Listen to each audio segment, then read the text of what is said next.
ഇന്നലെ ഉണ്ടെങ്കിൽ അക്ബർ ഭയങ്കര വിഷമിച്ച രീതിയിലൊക്കെ സംസാരിക്കുന്നുണ്ടായിരുന്നു. തൻ്റെ കുടുംബത്തെ ഉണ്ടെങ്കിൽ പി ആർ ടീം ഉണ്ടെങ്കിൽ വെറുതെ വിടുന്നില്ലെന്നുള്ള രീതിയിൽ ഭയങ്കരമായിട്ട് കരഞ്ഞ് ഭയങ്കരമായിട്ടുള്ള രീതിയിലുണ്ടെങ്കിൽ ബിഗ് ബോസിലൊക്കെ നിന്ന് ആൾക്കാർ ഭയങ്കരമായിട്ട് വന്ന് സമാധാനിപ്പിക്കുന്ന രീതിയിലൊക്കെ ആയിരുന്നു സംഭവം. ഇത് കണ്ടപ്പോൾ നമുക്ക് ചെറുതായിട്ടുള്ള വിഷമവും തോന്നുന്നുണ്ട്. അങ്ങനെ ഇരിക്കുന്ന ഒരു സമയത്താണ് ഇപ്പോൾ ലേറ്റസ്റ്റ് ആയിട്ടുണ്ടെങ്കിൽ അക്ബറിൻ്റെ ഭാര്യ ഒരു വീഡിയോ ഇട്ടിരുന്നത്. എന്തുവാണ് നടക്കുന്നത്, തനിക്കൊന്ന് വെളിയിൽ ഇറങ്ങി നടക്കാനേ പറ്റുന്നില്ല, അല്ലെങ്കിൽ പി ആർ ടീം ഇതേകണക്കുള്ള ആൾക്കാരുണ്ടെങ്കിൽ ഭയങ്കരമായിട്ട് അവരെ ഉപദ്രവിക്കുന്ന അല്ലെങ്കിൽ അങ്ങനത്തുള്ള രീതിയിലാണെന്നുള്ള രീതിയിലൊക്കെ ഉണ്ടെങ്കിൽ ഇതേ കണക്ക് അക്ബറിൻ്റെ ഭാര്യ ഉണ്ടെങ്കിൽ വീഡിയോ ഇട്ടിട്ടുണ്ടായിരുന്നേ.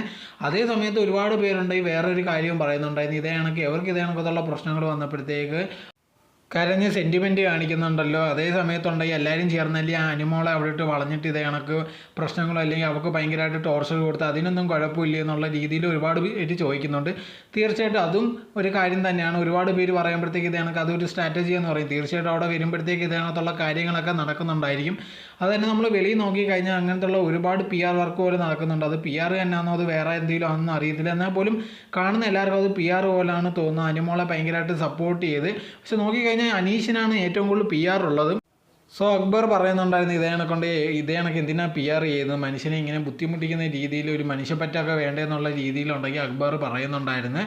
ഇതിനെപ്പറ്റിയുള്ള നിങ്ങളുടെ അഭിപ്രായം എന്തോന്ന് കമൻറ്റ് ബോക്സിൽ കമൻറ്റായി രേഖപ്പെടുത്തുക.